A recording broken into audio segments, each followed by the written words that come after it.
ছোট পর্দার জনপ্রিয় অভিনেতা রূপান্তর নাটক করছে, হয়ে গেছে জুবান থেকে জুবানা ট্রান্সজেন্ডার। যেরকম সপ্তম শ্রেণীর বইতে ছিল শরীফ থেকে শরীফা, সেই রকম হয়ে গেছে। জুবানের এইরকম একটা ভক্ত আমি ছিলাম, যেই নাটকই করতো সেই নাটকই আমি দেখতাম, 2 থেকে 3 বার করে এক একটা নাটক দেখতাম। ও শেষমেশ আইসা এই একটা নাটক করলো, ট্রান্সজেন্ডারকে প্রমোট করলো। এটা কোনো কাজ করলো ও? যেইখানে বাংলাদেশের 90% মুসলমান, সেইখানে ট্রান্সজেন্ডারের নাটক করার সাহস পায় কোথা থেকে? তবে বাংলাদেশের মানুষের উচিত শিক্ষা দিছে, ওর সমস্ত নাটককে বয়কট করছে। বাংলাদেশের দর্শক বন্ধুরা একদম কাজটা ঠিকঠাক মতোই করছে, একদম সফল হয়ে গেছে। ইউটিউব থেকে ভয়ে তাড়াতাড়ি নাটকটা ডিলিট করে দিছে।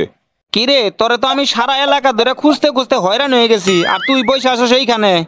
দোস্ত আর বলিস না, আমার মনটা খুবই খারাপ। ও একটা নাটক করছে ট্রান্সজেন্ডারকে নিয়ে, রূপান্তর নাটক।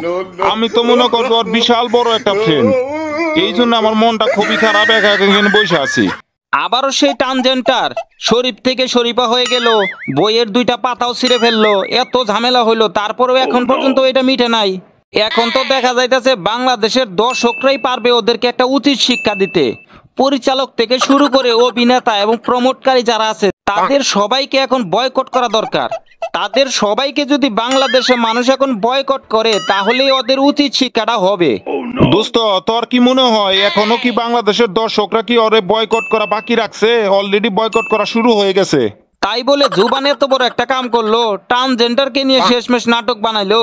আমি ওর প্রত্যেকটা নাটক দেখতাম রে, আমার খুব ভালো লাগতো ওর নাটকগুলো। আরে দোস্ত, ওর নাটক কি শুধু তোর কাছেই ভালো লাগে?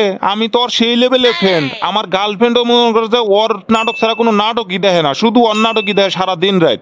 শোন দোস্ত, আমার গার্লফ্রেন্ড জুবানের এত বড় ভক্ত, যখন ওর নতুন নাটক আসে আমারে পর্যন্ত ভুলা যায়। তবে এক কাম ভালোই হয়েছে, আমাদের দুইজনের মধ্যে এখন কোনো শত্রু থাকবে না। আগে তো মনে করতে জুবানি আমার শত্রু আছিল, ঠিকঠাক মতো কথাও বলতে পারতাম না, সারাটা দিন মনে করতো ওর নাটকই খালি দেখতো। আচ্ছা বন্ধু, কি নাটকটা জুবান করলো ট্রান্সজেন্ডারের প্রমোট করছে, আর সেই নাটকটা কি তুই আমার দেখাইতে পারবি? আমি তো এখন পর্যন্ত দেখলামই না। না রে দোস্ত, তোরে আমি এখন কিভাবে দেখাবো? 2 দিন পরে ইউটিউব থেকে এই ভিডিও ডিলিট করে দিছে।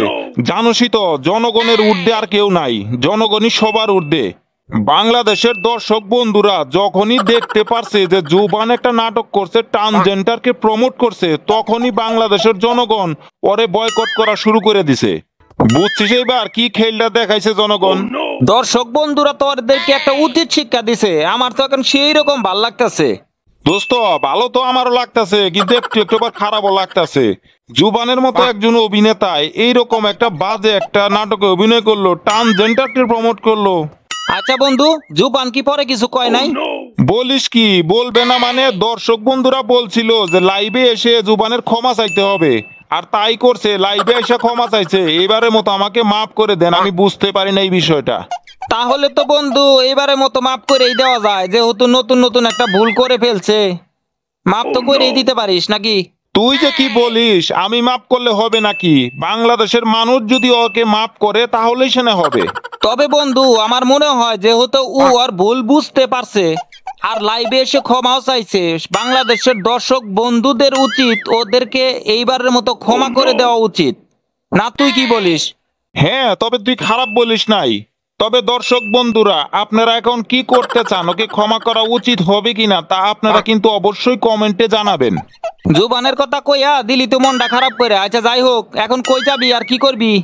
আমি যে এখন কি করবো, আমার তো মাথায় কোনো কিছুই ধরতাছে না, কি তুই কি করবো কিছুই বুঝতে পারতাছি না। তোরও মাথা মোতা কাজ করতেছে না, আমারও তো মাথায় কাজ করতেছে না। তাইলে চল দুইজনে মিল্লা এক কলকি গাঞ্জা আছে, এটা খাইয়া তারপর বাসায় চলে যাই। হরে বন্ধু, তুই একবারে মনের কথাটাই কইছ, চল চল, দেরি করিস না।